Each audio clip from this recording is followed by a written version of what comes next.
Dahil sa kaguluhang nangyari sa Dark Knight Palace, agad nagulat ang isang tauhan sa kanilang Vice Palace Master na kasalukuyang nakikipaglaban ng Dark Knight Palace Master sa Flame Ghost. Iminungkahi nito na magmadali sila upang tulungan ang kanilang Palace Master.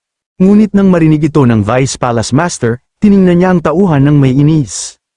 Agad niya itong pinatahimik, kasabay ng pagpugot sa ulo nito gamit ang kanyang espada. Ipinahayag niya na ang Dark Knight Master lamang ang may karapatang magbigay sa kanya ng utos. Habang gumugulong ang ulo sa duguan na sahig, pinagsabihan pa niya ito. Tinanong niya kung iniisip ba nitong mapapahamak ang Dark Knight Master dahil sa isang simpleng bagay. Dagdag pa niya, kung may iba pang may ganitong kahinaan sa pag-iisip, sabihin lamang sa kanya at siya mismo ang pupugat sa kanilang ulo. Tumalsik ang dugo sa kanyang espada habang iwinasiwas niya ito. Para sa kanya, iisa lamang ang dapat nilang gawin ngayon. Sa seryosong ekspresyon, ipinahayag niya na ang daga na lihim na pumasok sa kanilang palasyo ay dapat patayin. Samantala, sa isang bahagi ng palasyo, makikita ang maraming nakahandusay na bangkay sa pasilyo. Isa-isa silang tinapos ng dalawa habang hinahanap ni Yang Chun ang eksaktong bilangguan kung saan nakakulong ang kanyang kapatid. Bigla niyang naalala na mas mabuti sana kung makakahanap siya ng daan patungo sa ilalim ng lupa. Ngunit sa sandaling yon, napalingon si Bea nang makaramdam siya ng panganib sa paligid.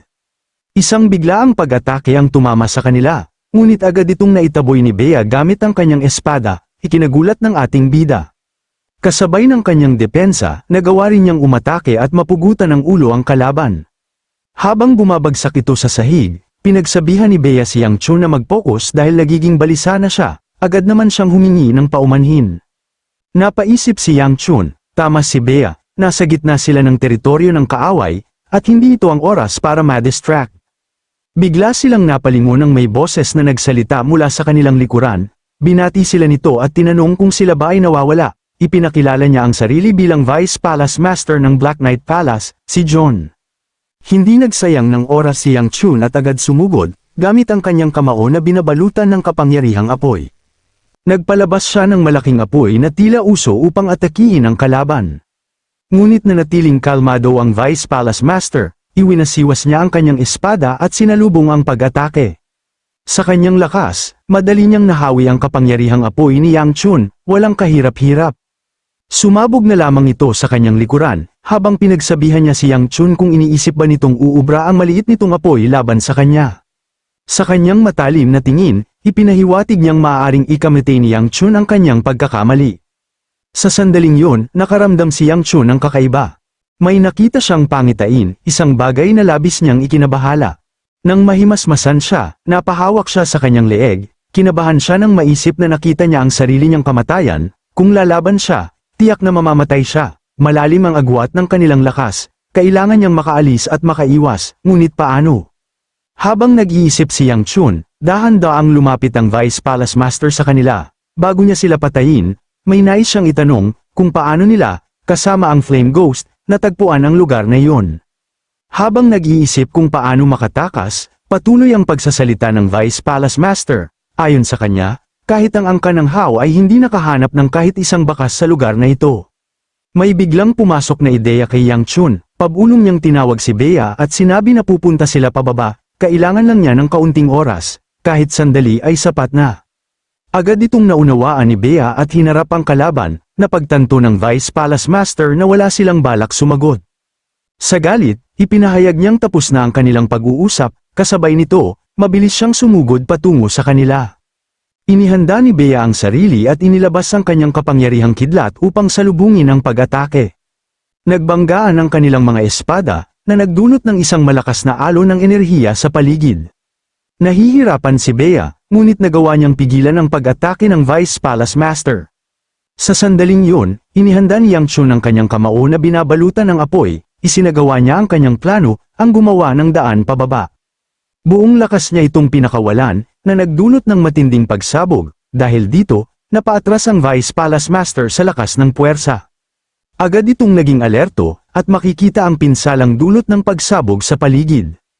Nang hamu pa ang usok, dahan-daang lumapit ang Vice Palace Master sa isang malaking hukay. Akala niya'y isa lamang daga ang kanyang hinahabol, ngunit napagtanto niyang isa pala itong tunay na anak ng tigre. Tumingin siya sa ilalim at pinuri ang ipinakitang husay ni Yang Chun. Dahil dito, lalo siyang naengganyo. Hindi na siya nagsayang ng oras, agad siyang tumalon pababa, handang makipaglaro sa kanilang munting tago-taguan. Dahil sa ginawa ni Yang Chun na malaking hukay pababa, nagawa nilang makarating sa underground prison ng Dark Knight Palace, sigurado siyang naroon ang kanyang kapatid sa kung saang bahagi man ng lugar na iyon. Nang mapansin na hindi pa kumikilos si Bea, pasigaw niyang sinabi na habang tumatagal ay lalo lamang silang nalalagay sa panganib, kailangan na nilang hanapin ang kanyang kapatid at agad na umalis. Mabilis na bumaba ang Vice Palace Master hanggang sa marating niya ang kinabagsakan ni Yang Chun. Pagdating niya sa ilalim, agad niyang sinuri ang paligid. Napansin niyang hinarangan ni Yang Chun ang daan sa pamamagitan ng pagsira sa pader. Napangiti siya, matalino rin pala ang batang yon, sa kabila ng kanyang kayabangan. Ngunit hindi siya nag-atubili, mahigpit niyang hinawakan ang kanyang espada. Sa isang malakas na hiwa, winasak niya ang harang, ipinapakita na ang ganitong taktika ay walang bisa laban sa kanya. Dahil sa pagsabog, napalingon si Yang Chun ng may pag-aalala. Sa likuran nila, mabilis na sumusunod ang Vice Palace Master. Agad kumilos si Bea, iwinasiwas niya ang kanyang espada at nagpakawala ng malawak na hiwa. Ngunit sa kasamaang palad, madali lamang itong napigilan ng Vice Palace Master, at sa lakas ng banggaan, nabasag ang espada ni Bea. Nanlaki ang kanyang mga mata sa pagkagulat, hindi nag-aksaya ng sandali ang Vice Palace Master. Naghanda siya ng susunod na pag-atake upang tuluyan na siyang tapusin. Sa pagkakataong yun, wala nang oras si Bea upang umiwas habang papalapit ang espada sa kanya. Ngunit sa huling sandali, dumating si Yang Chun, nagawang salagin ni Yang Chun ang pag-atake gamit ang kanyang kamao na binabalutan ng asul na apoy, nagawa pa niyang asarin ang kalaban, sinasabing mabagal ito kumilos. Nagulat si Bea sa ipinakitang bilis at kapangyarihan ni Yang Chun. Buong lakas niyang ibinagsak ang kanyang paa sa sahig, na nababalutan ng asul na apoy. Nagdulot ito ng matinding pagkawasak at isang malakas na alon ng enerhiya na nagpa-atras sa Vice Palace Master. Pagkatapos, inihanda niya ang kanyang kamao. Iniisip niyang kahit papaano, masira man lang ang talam ng espada ng kalaban. Sunod-sunod siyang nagpakawala ng mga atake, mga nagliliyab na bulang apoy. Tumama ang mga ito sa kinatatayuan ng Vice Palace Master, sunod-sunod na sumabog. Ngunit nanatiling kalmado ang Vice Palace Master. Sa isang malawak na hiwa ng kanyang espada, madali niyang hinati at pinigil ang lahat ng pag-atake.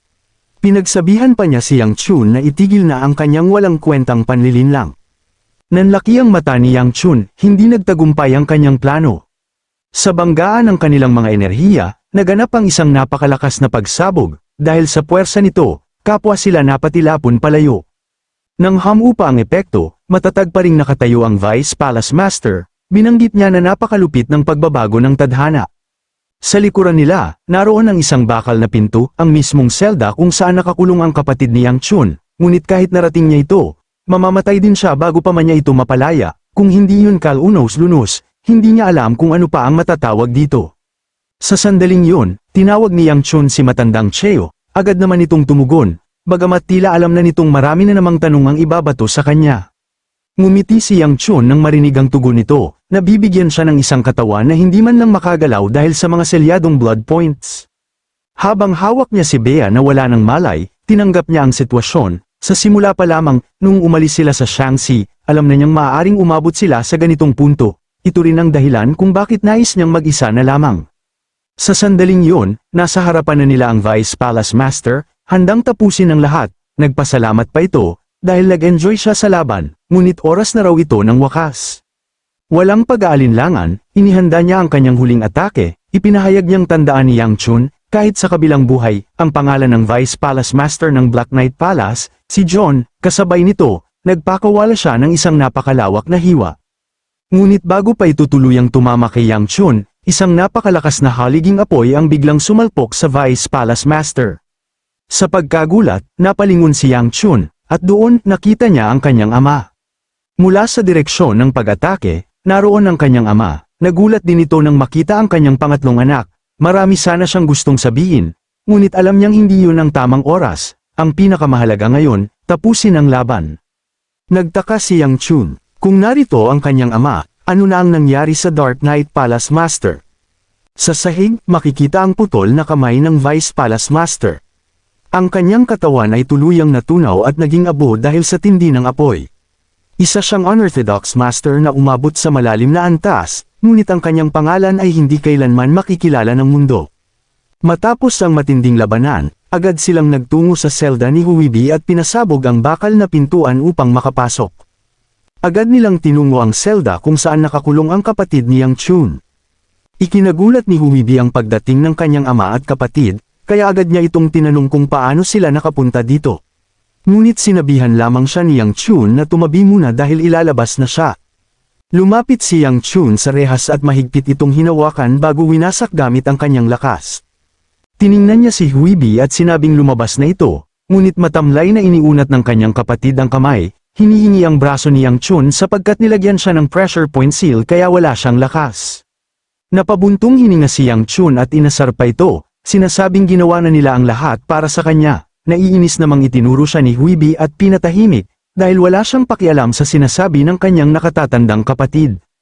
Ilang sandali pa, inabot na ni Yang Chun ang kanyang kamay, ngunit bigla siyang nakaramdam ng kakaiba, napahawak siya sa ulo at napabitaw sa kanyang kapatid. Ikinagulat ito ni Huibi, at galit niyang tinanong kung biro ba yun at kung talagang mahirap makinig sa kanya. Biglang na-activate ang kanyang Demon Heaven Absorption Art.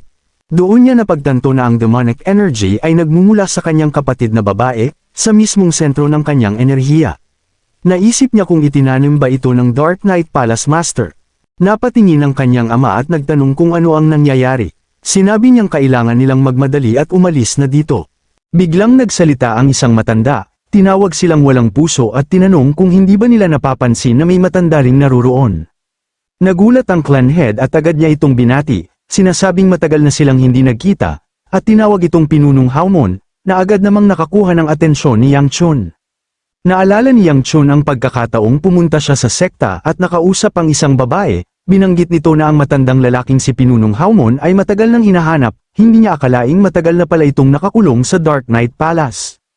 Nagalit ang matanda at sinabi na kung kilala nila siya, bakit nakatayo lamang sila at nakatitig, inutusan niya silang tanggalin ang kanyang mga kadena. Sa kabilang dako, tuluyan ng nalipol ang mga tauhan ng Dark Knight Palace. Paglabas ng kulungan, napabuntong hininga ang matanda, matagal na mula nang huli siyang makaramdam ng ganitong kaginhawaan, habang nag-uusap ang clan head at si Yang Chun. Sinabi ng kanyang ama na narinig na niya ang halos lahat ng nangyari sa pamamagitan ng sulat ng Second Elder. Mukhang nagdulot si Yang Chun ng malaking kaguluhan sa loob ng siyam na sekta, agad namang inamin ni Yang Chun ang mga nangyari.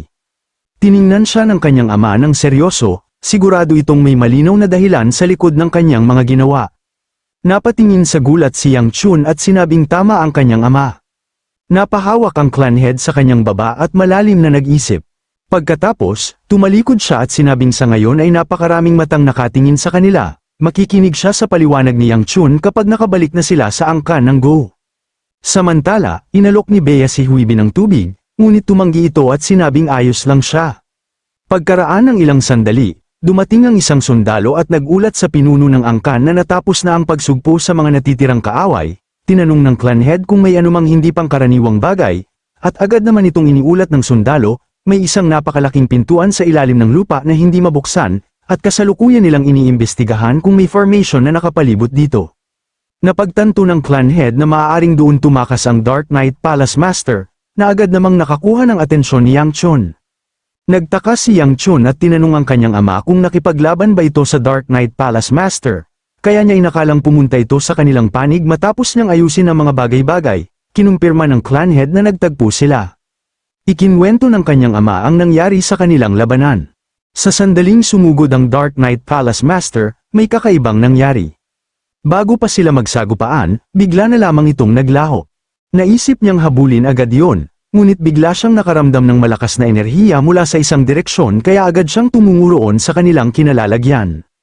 Napaisip ang clan head kung bakit ginawa yun ng Dark Knight Master, ngunit ang pagsagip sa kanyang panganay at ang ligtas na pagbabalik ang pangunahing prioridad niya. Bigla namang sumingit si Huibi sa usapan nang mabanggit ang napakalaking pinto, at sa sandaling iyon ay may pumasok na ideya sa kanyang isipan.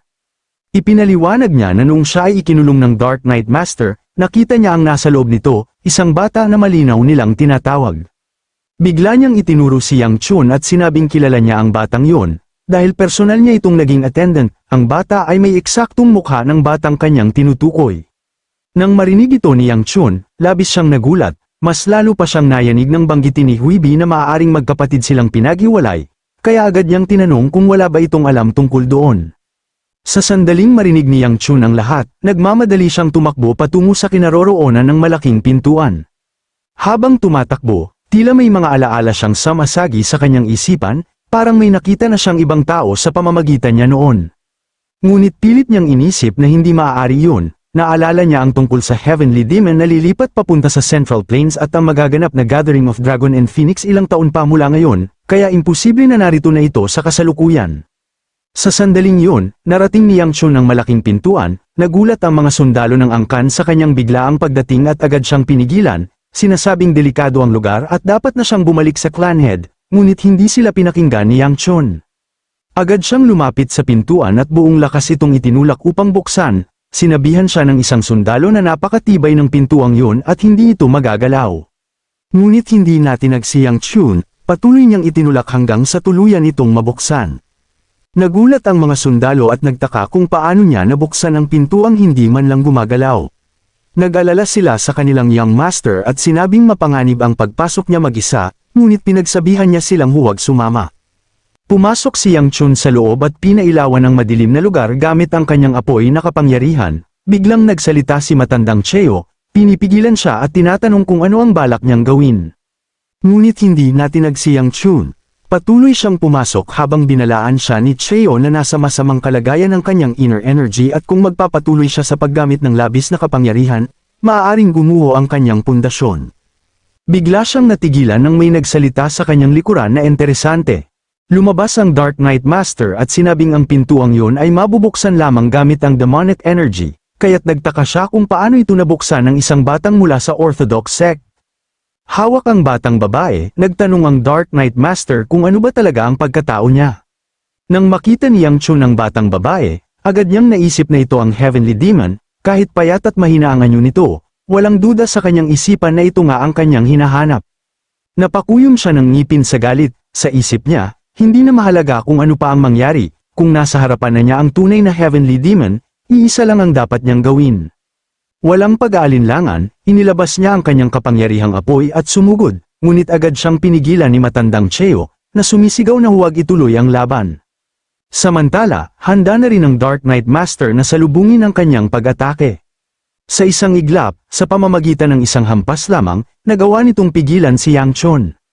Nang makita ito ng mga sundalo, napasigaw sila sa pag-aalala para sa kanilang young master, habang napalipad ito sa malayo sa tindi ng impact. Binanggit ng Dark Knight Master at sinabing maswerte pa si Yang Chun ngayon dahil wala siyang oras para sayangin sa walang kwentang buhay niya, lalong nainis si Yang Chun at nanumpang hindi niya hahayaang matapos ito ng ganito. Tumayo ang Dark Knight Master at inakay ang batang babae, sinasabing aalis na sila at dadalhin niya ito sa mas mabuting lugar. Tumingin ang batang babae kay Yang Chun at itinuro siya. Kasabay nito, nagpakawala siya ng madilim na enerhiya patungo sa ating bida, at sinabi na sa kanya yan. Nang tamaan si Yang Chun, bigla siyang nakaramdam ng kakaiba. Ilang sandali pa, isang mabigat na presyon ang dumagan sa kanya at napaluhod siya sa sahig. Napasigaw sa matinding sakit, nabahala siya, iniisip kung ano ang nangyayari, parang ang demonic energy ay kusang nagwawala sa kanyang katawan. Habang pilit niya itong nilalabanan, pumasok sa kanyang isipan ang tanong, babalik na ba ito sa Heavenly Demon?